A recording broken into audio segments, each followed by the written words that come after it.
Zephyr to obyczajowy komiks, który powstał jako praca dyplomowa w pracowni projektowania gier i komiksów pod kierunkiem doktora habilitowanego Daniela Miźlińskiego. Opowiada historię Billy, która wyrusza w świat fantazji, aby na nowo przeżyć relację ze swoją przyjaciółką Amarą, która odeszła. Pozostały żal i poczucie winy sprawiały, że bohaterka tworzy w swojej wyobraźni beztroski dziecięcy świat. Nie szuka w nim odpowiedzi ani zapomnienia, lecz przestrzeni, w której może doświadczyć tej więzi, skupić się na jej znaczeniu i przypomnieć sobie, czym tak naprawdę była. W kontraście jest pokazana rzeczywistość Mili, gdzie przygaszone barwy pokazują pustkę i zagubienie, jakie pozostawiła strata. Po odejściu przyjaciółki bohaterka funkcjonuje między światem rzeczywistym a wyobraźnią, w której kolory odgrywają kluczową rolę. Kiedy są razem, cieszą się, kolory stają się bardziej intensywne, a gdy pojawiają się ciężkie emocje, kolory blakną. W moim komiksie oprócz fantazji istnieje także miejsce na przeżywanie skrywanych emocji. To na tym etapie można zauważyć różnice emocjonalne dwóch bohaterek.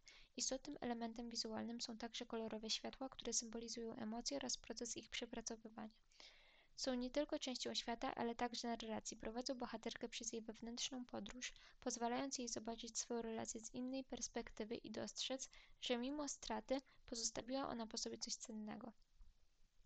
W miarę rozwoju opowieści historia prowadzi do nieuniknionego momentu, czyli ponownego odejścia przyjaciółki.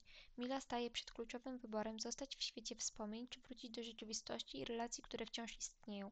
Pomimo swojej wizualnej lekkości i intensywnych kolorów, Zephyr porusza trudne tematy takie jak dorastanie, lęki i depresja. To historia o emocjach, które często trudno nazwać i zrozumieć, o zagubieniu i poszukiwaniu poczucia bezpieczeństwa. Bohaterka zmaga się nie tylko ze stratą, ale także z własnymi obawami przed samotnością, przed zmianą, przed koniecznością zaakceptowania rzeczywistości taką, jaka jest. W historii istotną rolę odgrywa także kot, który stanowi emocjonalne wsparcie bohaterki i jest obecny zarówno w rzeczywistości, jak i w świecie fantazji.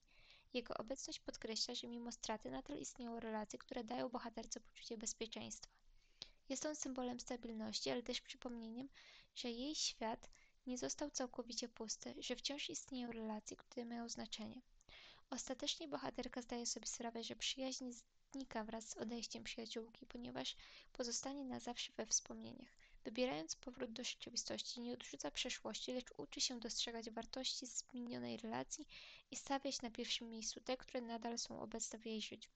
Komiks został wykonany w formacie 164 na 218 mm i liczy 60 stron. Proces jego tworzenia rozpoczął się od rysunków fantastycznego świata. Scenariusz nie był spisany w klasycznej formie, a składał się z luźnych wspomnień, które przychodziły z czasem i układały się w strukturę narracyjną. Ilustracje częściowo rysowałam w Photoshopie, a częściowo rysowałam na kartce i skanowałam. Typografia użyta w dymkach to krój, który zaprojektowałam w programie Glyphs na potrzeby komiksu.